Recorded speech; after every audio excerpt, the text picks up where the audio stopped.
Imagine walking into your classroom knowing that every moment, every word is being recorded. Would you feel safe or would you feel like you're under constant watch? Schools are supposed to be places of learning, trust, and growth, but with rising concerns about student behavior, many schools are turning to surveillance cameras in classrooms. But the real question is, at what cost? Surveillance cameras are often seen as a quick fix to student misbehavior, but in reality, they cause more issues than they solve. Installing surveillance cameras into classrooms, 1, is an invasion of privacy, 2, adds on more stress to students and teachers, 3, creates an environment of mistrust, and 4, does not result in any real behavioral improvement. A teacher interviewed on WeAreTeachers.com says, "When I worked in a private preschool, we had cameras hooked up to an app so parents could watch their kids 24/7. I think it makes some sense when parents are leaving their babies with you. However, it was creepy to think about a parent watching a child that wasn't theirs. Now that I'm in public school, I wouldn't be okay being filmed when I didn't have a class in session. I'm not sure how they coordinate that."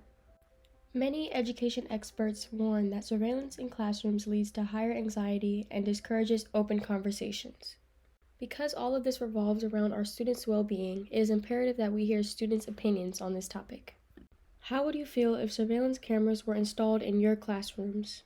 I would feel watched and I would not able to express myself fully if there would be a cameras in classroom, just because I feel like if there are people who are watching me in classroom, they would judge everything that I do and everything that I said, and I would not able to be fully express myself. Do you think surveillance cameras would actually help prevent problems in class?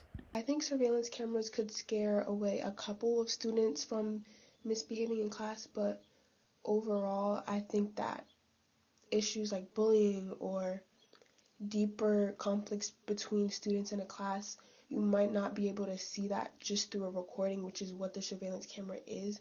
So I don't think it's useful. Instead of surveillance, we need to address the real reason students act out, their emotions. According to thrivingcollegestudents.org, thriving students are more likely to feel thankful and happy and less likely to feel stressed, anxious, overwhelmed, or lonely. And from this graph, you can see that struggling students feel more stressed out, more anxious and worried, more overwhelmed, and more lonely or isolated than they do thankful or happy. Many students who misbehave do not do it because they want to disrupt their class, but because they're dealing with stress, anxiety, or personal or familial struggles.